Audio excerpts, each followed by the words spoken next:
The case was originally Senator J.D. Vance versus the Federal Election Commission.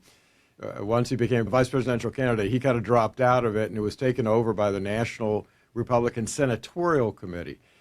What's being argued about is a law that was passed about 2 decades ago that limited the amount of money that the political parties could spend in coordination with their candidates. The number system for this is really weird. It's based on the voting population of each state. And what that means is that if a political party wants to run an ad to support one of their political candidates, if they're coordinating it with that candidate, they're talking to the candidate, they're agreeing on what the message should be, well, then the party's limited. It can only spend up to these maximum amounts.